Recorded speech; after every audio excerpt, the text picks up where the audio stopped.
제목은 안식입니다. 권선에는 예수님 안에 있고 예수님은 권선에 안에 있어 안식의 된 자임을 하나님과 사단과 또한 모든 성도님들 앞에서 선포합니다. 오늘 말씀은 마태복음 11장 28절 수고하고 무거운 짐진 자들아 다 내게로 오라 내가 너희를 쉬게 하리라. 아멘. 영혼을 살리는 말씀이 내게 없어 공고한 나를 심령이 가난한 자 애통하는 자 의에 줄이고 목마른 나를 예수님께서 찾아오셨습니다. 이제는 영혼의 목마름과 갈증으로 죽기 직전의 나를 영혼의 광야를 헤매는 나를 다니던 교회도 연말까지만 맡은 직분 때문에 당장 그만두지는 못하고 인반의 생각으로 끝까지 마치려고 생각하고 있었습니다. 그러던 어느 날 13년 11월 중순쯤 카톡에 지인이 뭔가 보내왔는데 그 밑에 조영기 목사에게 경고란 설교 제목이 붙어왔습니다. 순간 눈에 번쩍 뜨이며 아니 누가 감히 조영기 목사에게 경고해? 이분은 대단한 분이네 하며 얼른 열어보았습니다. 그런데 말씀을 들으며 신임이 터져 나왔습니다. 성령님 저를 어릴 때 말씀으로 인도하셨던 분. 그때는 잘 몰라 이 모양이 되었지만 그 성령님께서 지금 조영기 목사에게가 아니라 저에게 말씀하고 계셨어요. 아멘 아멘 감사합니다. 마음의 기쁨과 감사와 말로 표현할 수 없는 환희가 물밀듯이 밀려왔습니다. 아버지 하나님 감사합니다. 기뻐서 울었습니다. 그리고 세상 말로 아버지 하나님 어디 갔대 지금 오셨어요. 제가 그렇게 목마르게 찾고 찾았는데요. 말씀 속에서 찾을 생각은 못하고 목사들만 의지했어요. 설교 듣는 내내 고개가 정면으로 향하여 좌우 아무데도 보고 싶지 않았어요. 이 말씀이 진짜라는 것을 그 한편에서 다 결정나게 하셨어요. 하나님 아버지께 책망받을까봐 연말까지 마치겠다던 직분들 다 쓰레기 같았습니다. 왜냐하면 아버지 하나님의 뜻을 알지도 못하면서 이야기식으로 전했던 교사, 구역장 지금까지 그래도 난 누구보다도 말씀을 잘 알고 예수님의 말씀대로 산다고 자부했는데 이 교만함 하나님 아버지 잘못했습니다. 이제는 성령님께서 신성현 목사님을 통해서 주시는 말씀 앞에 엎드렸습니다.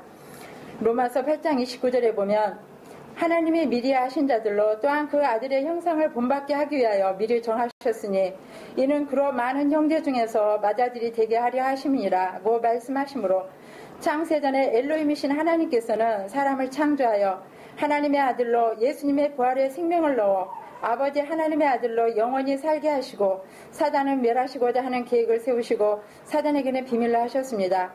창세기 1장 1절 태초에 하나님이 천지를 창조하시니라 하시므로 6일 동안 자연 만물을 만드시고 마지막으로 사람을 흙으로 하나님의 형상을 따라 모양대로 지으셨습니다. 그들에게 복을 주시고 생육하고 번성하여 땅에 충만하라 땅을 정복하라 땅의 고기와 공중의 새와 땅에 움직이는 모든 생물을 다스리는 통치권을 주시고 온 지면에 심있는 모든 채소와 씨 가진 열매 맺는 모든 나무를 식물로 주셨습니다. 먼저 사람을 위하여 자연 만물을 지으시고 사람에게 그 모든 것을 주시고 또 모든 자연 만물과 사람은 예수님을 위하여 창조하셨습니다. 오직 예수님만 섬기고 경배하며 찬양토록 하기 위하여 사람을 지으실 때 하나님의 형상을 따라 우리의 모양대로 지으셨다고 하셨습니다. 또 창세기 2장 7절에 여호와 하나님이 흙으로 사람을 지으시고 생기를 그 코에 불어넣으시니 사람이 생명이 된지라 하셔서 생명은 영원히 사는 영이 되었다는 것이고 목숨은 끝나도 그 영혼은 영원히 존재한다는 것입니다. 또 받아들여야만 사는 영이라는 것입니다. 하나님의 형상을 따라 지으셨다고 했는데 형상은 세 가지로 말씀드리자면 첫째는 하나님의 영을 넣으신 것이고 두 번째는 인격이 있게 하셨고 세 번째는 언어가 있게 하셨습니다. 그래서 인간은 영적 존재로 영이신 하나님을 인지하고 느끼며 예수님의 부활의 생명을 담을 수 있는 그릇과 같은 것이고 호는 자아의 사람으로 인격적인 존재로 지정의의 인격은 지는 하나님을 아는 지식을 갖고 정은 하나님을 사랑하고 온 마음을 두는 것이고 의는 오직 하나님만 바라고 따르는 데 뜻을 두는 것입니다. 그러므로 영과 인격 즉 영혼이 있기 때문에 표현하고자 하는 것을 표현할 수 있는 언어가 있는 것입니다.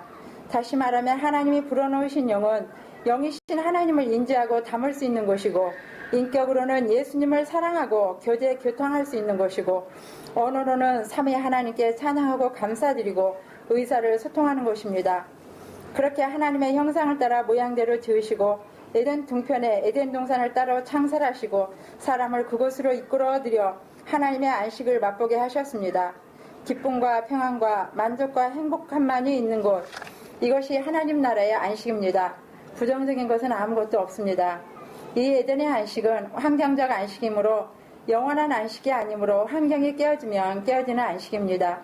그런데 이 안식 안에 사단이 뱀을 통하여 들어와 하나님과 사람 사이를 갈라내오려고 하나님이 지으신 하와를 유혹하여 하나님의 말씀에 불순종하는 죄를 지게 하였습니다. 동산 중앙에 있는 선악과를 먹지 말라, 먹는 날에는 정령 죽으리라 하셨는데 먹는 애를 범함으로 영이 죽게 되었고 자기의 영이 벌거벗은 것을 보게 되어 무화과 나무 잎으로 치마를 해 입었습니다. 죽음이 두려움으로 임했습니다. 선악과를 먹고 정령 죽으리라를 받아들이는 것은 하나님의 비밀의 계획이셨습니다. 이것이 이루어져야 정령 죽으리라를 받아들여야 죄의 삭은 사망이라는 법에 걸려 예수님이 이 땅에 죽으러 오실 길이 열리는 것입니다. 이것은 하나님의 계획하신 것이었기에 아담의 죄는 하나님이신 예수님이 오셔서 대신 죽으시고 죄값을 지불하시고 다시 살아나시어 자신이 죄를 범하고 산 죄인임을 알고 회개하고 예수님이 나의 죄를 사해 주시고 구원해 주신 것을 믿고 예수님께 나오는 자는 성령님께서 예수님의 부활의 생명과 그 이름의 권세를 가지고 그 사람의 안에 내주하셔서 영원토록 함께 하신다는 것입니다. 이것이 한 번 구원은 영원한 구원입니다. 이 선악과 속에 하나님의 이런 비밀의 계획이 있었습니다. 그래서 아담은 선악과를 먹고 선이신 하나님도 알고 악인 사단도 알게 되었습니다. 선과 악을 알므로 자아의 사람, 인본의 사람이 되었으므로 선을 택할 것인가 악을 택할 것인가 자기가 선택해야 하는 자유의지의 사람이 되었습니다. 첫사람의 후손인 아벨은 하나님을 택하고 가인은 사단을 택하여 나가므로 우리 이방인은 다 가인의 후손으로 사단의 종자가 되었습니다. 우리의 영은 하나님의 안식을 그리워하는 영이 되었고 예수님이 우리 안에 오셔야만 쉼을 얻을 수 있는 자가 되었습니다. 가인을 따라 제 길로 간 인간은 불안, 초조, 근심, 두려움 속에서 안식을 얻으려고 자기 자신을 위해서 뭔가를 해야만 되었습니다. 가인의 후손 라멕이 두 아내를 취하여 야발을 낳았고 야발은 육축치는 자의 조상이 되어 먹는 것으로 안위를 얻으려 하였고 그 아우는 유발이니 그는 악기 만드는 자로 음악을 통하여 안위를 얻으려 했고 다른 아내는 두발가인을 낳아 가장 날카로운 기계를 만드는 자로 자기를 죽이러 오는 모든 우영과 불안에서 보호하려 했고 종교를 만들어 이런 것들로 수양을 쌓아 선한 일을 하여 안식을 얻으려 했습니다. 그러나 우리 모두는 자기를 지으신 하나님께로 돌아와 하나님을 알고 말씀대로 살아야 하는 것입니다. 하나님께서는 죽은 아벨 대신 다시 셋을 주시고 셋의 계통인 아브라함을 우상의 도시 갈대아 우르에서 불러내어 그에게 생명의 씨를 넣어 구원하실 것을 피로 언약을 맺으셨습니다. 창세기 15장 13, 14절에 내 자손이 이방에서 계기되어 그들을 섬기겠고 그들은 400년 동안 내 자손을 기롭게 하리니 그 섬기는 나라를 내가 칭찬할지며 그 후에 내 자손이 큰 재물을 이끌고 나오리라고 약속하신 대로 하나님께서 모세를 택하여 그 백성의 구역으로 인한 부르짖음을 들으시고 430년 만에 애굽의 종살이에서 이스라엘 백성을 이끌어내어 아브라함과 이삭과 야곱에게 약속하신 가나안 땅을 향해 가게 하셨습니다. 그 과정에서 그 백성이 여호와 하나님이 어떤 분이신지 알지 못하기 때문에 경험으로 체험으로 열심히 알리셨습니다. 10가지 재앙을 통하여 경험케 하시고 또 홍해바다가 갈라져 이스라엘 백성은 건너고 애굽의 병사들은 다 물에 수장되고 낮에는 구름 기둥으로 밤에는 불 기둥으로 인도하시고 물이 없어 목마를 때 쓴물이 단물이 되게 하시고 반석에서 물을 내어 먹이시고 만나와 메추라기로 먹이시는 것으로 경험케 하시고 이 백성과 피로써 언약을 맺으셨습니다.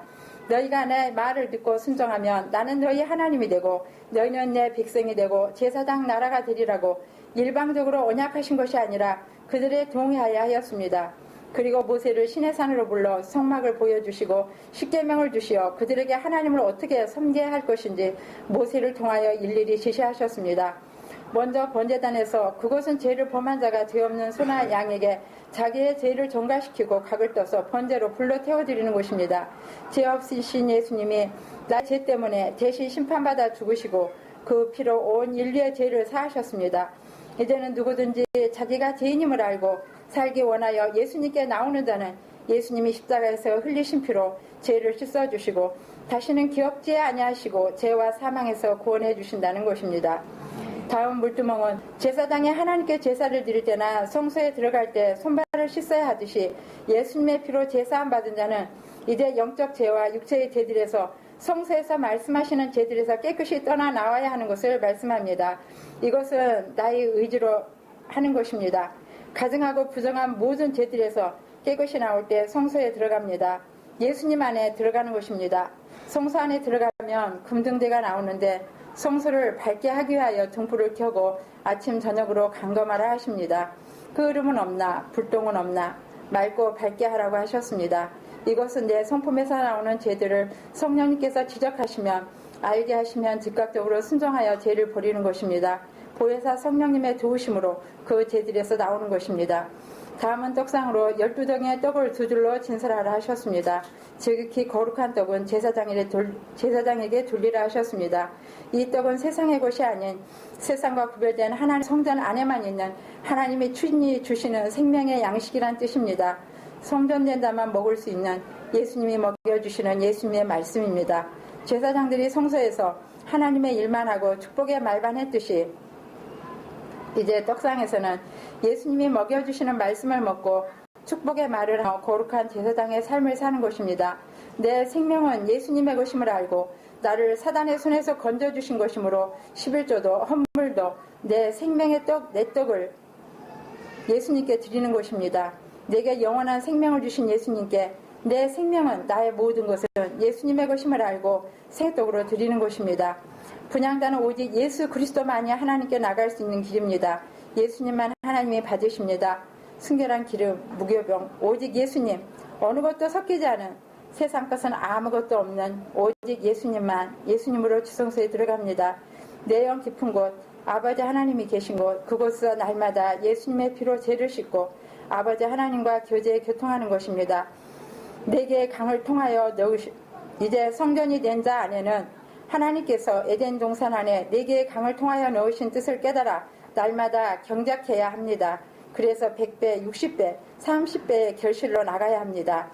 에덴은 하나님을 뜻하고 동산은 이스라엘, 네 개의 강은 동서남북 사방을 뜻하는 것으로 하나님의 뜻을 복을 이스라엘에 넣으시어 세계 온 인류로 흘러들어가 하나님을 알게 하신다는 것입니다. 에덴 하나님께 신겨진 자는 하나님으로부터 흘러나오는 하늘의 영적과 충만히 흘러넘친다는 뜻으로 첫째 비손강이 있는데 비손은 히브리 단어로 부유풍부이고 강은 충만 또는 흘러넘친다는 뜻입니다. 또 그 땅에는 금이 있는데 그 정금으로 하나님이 주시는 믿음이 있는데 하나님이 주신 믿음에는 단련이 있다는 것을 말합니다. 하나님을 만날 수 있는 방법은 오직 성서의 말씀을 믿는 그 믿음으로만 하나님을 만나고 나를 알고 풍부한 영적 부유로 살 수 있습니다. 육이 죽고 영으로 사는 것을 말합니다. 또 베들리엄과 호마노도 있는데 베들리엄은 영적인 행복, 생명, 하나님에게 있는 풍성한 생명과 생명 안에 있는 천국에 빗댄 요소들입니다. 호마노는 하나님의 의로움으로 예수님입니다. 사람에겐 하나님께 들어가는 의가 없어 하나님이 사람의 의가 되어주신다는 의를 하나님께서 내어주신다는 것입니다. 둘째 강은 기원으로 은혜입니다. 값없이 주시는 은혜가 있는데 그 은혜가 충만하여 차고 넘치는 동산 중앙에 생명나무와 선악을 알게 하는 가 있는데 첫사람이 선악과를 따먹고 정령 죽으리라를 받아들이면 생명으로 살리시는 은혜가 있다는 것을 알리시려고 생명나무를 두셨고 생명나무는 생명이신 예수님을 상징합니다. 먹지 말라는 말씀을 어긴 채는 하나님이신 예수님이 대신 값을 치러주시고 용서와 생명을 주시는 은혜를 베푸시고 영원한 하나님의 나라로 들여 함께 산다는 뜻을 기원강에 넣으셨습니다. 셋째 강의 이름은 히데겔, 티그리스라고도 합니다. 뜻은 결실입니다. 인간이 땅의 삶으로 끝나는 것이 아니라 땅은 하나님이 알곡을 얻기 위해 곡식을 심으신 밭과 같은 곳인데 이 땅에 하늘에 생명의 씨를 심어서 자라게 하여 알곡이 되면 그 알곡은 모아 하늘 창고에 들이시고 쭉정에는 불에 태우신다는 것입니다. 넷째 강은 유브라데인데 뜻은 능력입니다. 하나님의 나라는 능력의 연속입니다. 하나님의 나라는 말에 있지 아니하고 능력에 있습니다. 죄를 이기는 능력, 세상을 사랑하지 않는 능력, 원수를 용서하는 능력, 병이 치료되는 능력, 악한 마귀의 권세를 제어하는 능력, 영혼을 사랑하는 능력, 세상에 속지 않는 능력, 삼위일체 하나님을 사랑하는 능력, 말씀에 순종할 수 있는 능력, 성령님의 열매가 나타나는 능력, 쭉정이가 되지 않는 능력입니다. 성령님으로 말미암아 모든 능력이 나타나는 것입니다. 이것이 천국이고 에덴이며 참 안식입니다. 하나님의 아들이 된 자가 누리는 권세여 천국입니다. 저는 예수 그리스도로 말미암아 하나님 아버지 아들이 되었습니다. 아들의 권세로 사는 자입니다. 보혜사 성령님의 도우심으로 예수님의 형상으로 이루어져 갑니다. 마지막으로 앞에서 언급했듯이 어릴 때 나를 인도하신 성령님에 대하여 조금만 말씀드리고 맺겠습니다. 저는 아주 어릴 때부터 예수님을 믿었습니다. 잘 알아듣지 못해도 예배 드리는 것이 좋아 모든 예배를 할머니를 따라 열심히 다녔습니다. 초등학교 2학년 때인가 할머니가 돌아가시고 저 혼자 교회 다녔는데 구약의 말씀을 들으며 하나님은 무서운 하나님이셨습니다. 저녁에 잘 때는 유황불이 펄펄 끓는 지옥 찬양이 생각나 잠을 못 이루기도 했습니다. 그리고 중1일 때 친구들과 노느라 잠시 예배를 등한히 했었는데 중3 때 마음을 다시 잡고 다녔는데 전도사님께서 집에 가서 자기 전에 성경 3장씩 읽고 기도하고 자거라 하고 말씀하셔서 그대로 순종했습니다. 그런데 한 달쯤 지났는데 기도를 하는데 제가 너무 잘하는 거예요. 누군가 내 속에서 하는 것 같았어요. 지금이나 그때나 소리내서 하는데 성서 말씀들을 제가 잘 모르는 고급 단어들까지 다 나오면서 계속해요. 저희 지혜로는 도저히 할 수 없는 기도하는 체험을 계속했어요. 그리고 말씀이 저를 인도했어요. 어느 날 저녁 예배를 가야 하는데 밤길이 무서워서 갈 엄두가 안 났어요. 갈까 말까 한참을 망설이다가 그래 죽으면 죽으리라 결단하고 갔어요. 그날 저녁 예배 드리는데 두 눈에서 눈물이 하염없이 쏟아져요. 그런 나를 조그만 아이가 쳐다보고 있어서 부끄러워 안 울렸는데 계속 나와요. 결국 소리까지 내어 울고 예배를 마치고 다음날 세상이 달랐어요. 내 안에 지금까지 경험하지 못한 기쁨이 말할 수 없이 올라왔어요. 사람들이 나를 보면 미쳤다고 할 것 같았어요. 너무 기뻐 웃음이 절로 흘러나왔어요. 그리고 밖에 나가 산과 들을 보니 산천 초목이 나를 보고 반갑게 맞으며 같이 놀자고 바람에 흔들리는 나무들이 풀들이 춤을 추는 것 같았어요. 너무너무 기쁘고 평안했어요. 그리고 나의 모든 것을 다 예수님께 드리고 싶었어요. 물질도 시간도 내 목숨까지도 예수님께 드리고 싶고 예수님을 정말 사랑했어요. 예수님을 사랑하여 예수님과만 살고 싶어 시집 안 가고 전도사가 되어 예수님과만 살겠다고 고백했어요. 헌데 그런 제가 학교 마치고 사회에 나와보니 세상살이가 만만치 않았어요. 목사님들은 예수님을 믿으면 공부도 잘해야 되고 세상에서도 믿지 않는 자보다 잘 돼야 한다고 설계하셔서 그렇게 되려고 힘써 애썼는데 저는 그 반대가 되어가고 있었어요. 먹고 사는 문제 때문에 예수님의 날 예배드리기가 힘들어 육신의 것 때문에 시집가면 예배 잘 드릴 것 같았어요. 그래서 시집가기로 하고 조건이 예수님만 믿으면 나는 아무것도 필요 없다고 결혼했어요. 그런데 그것은 나의 생각이었어요. 세상은 마귀는 나를 그렇게 순조롭게 놔두지 않았어요. 사사기에 나오는 이스라엘 백성과 같았어요. 힘들면 부르짖고 평안하면 아니라고. 그런 생활 속에서 예배는 너무 충실하게 잘 드렸어요. 하나님 아버지의 뜻은 잘 모르면서. 그래서 함께 사는 남편이 많이 힘들어했어요. 목사님 말씀 잘 듣고 교회 생활 열심히 하는 것이 하나님을 잘 믿는 것이라 생각해서. 그런데 내 안에서는 영적인 갈급함이 일어났어요. 그래서 더 열심히 예배에 갔어요. 남편을 계속 힘들게 하면서. 성경 공부 시간에 로마서 8장 1절 2절 말씀, 그러므로 이제 그리스도 예수 안에 있는 자에게는 결코 정죄함이 없나니 이는 그리스도 예수 안에 있는 생명의 성령의 법이 죄와 사망의 법에서 너를 해방하였음이라 말씀하시는데, 그리스도 예수 안에 있는 자에게는 결코 정죄함이 없나니 제게 말씀하셨어요. 영적인 자유함이 날아갈 것 같은 기쁨. 왜 이제야 알았지? 수도 없이 읽은 말씀인데 성령님께서 알게 해주시 않으면 알 수 없다는 것을 알게 되었습니다. 몇 년 또 성령 충만한 삶이었습니다. 그러나 다시 영적인 갈급함, 목마름이 왔습니다. 돈 버는 일 좀 하려면 속에서 이거 아니야, 말씀해야지. 뭐지? 예수님의 일을 해야 되는 건 아는데 어떻게 하라는 건지를 몰랐습니다. 그래서 결국 신학에서 말씀 전하는 것이 하나님 아버지의 일이라 하여 신학을 했으나 내가 원하는 말씀은 없었고 영적인 목마름은 계속되는 와중에 말씀을 만났습니다. 이 내 말씀을 만나기까지 영적 광야에서 뱅뱅 도는 생활을 했어요. 힘들어 간구할 때마다 영적인 경험들로 인도하셨지만 하나님을 아는 지식이 없으니 마귀에게 속는 생활을 했어요. 그래서 하나님을 아는 지식이 없으면 영적 체험을 해도 아버지 하나님과 뜻을 같이 할 수 없다는 것을 알았어요. 신상의 목사님을 통해 주신 성령님의 말씀으로 내 영혼을 치료해 주시고 강건케 해 주시고 안식에 들게 하시는 아버지 하나님, 내 예수님, 보혜사 성령님 사랑합니다. 영원토록 감사와 찬양과 영광을 올려드립니다. 그리고 사랑하고 존경하는 신성현 목사님 감사합니다. 모세와 같이 신성현 목사님을 사용하시어 구원의 모든 계획을 보이시고 알리시어 예수님에게 성도들이 에덴 안에 넣으신 아버지 하나님의 뜻을 알게 하고 성전이 되어 살게 하신 삼위 하나님께 모든 감사와 영광을 올려드립니다. 아멘.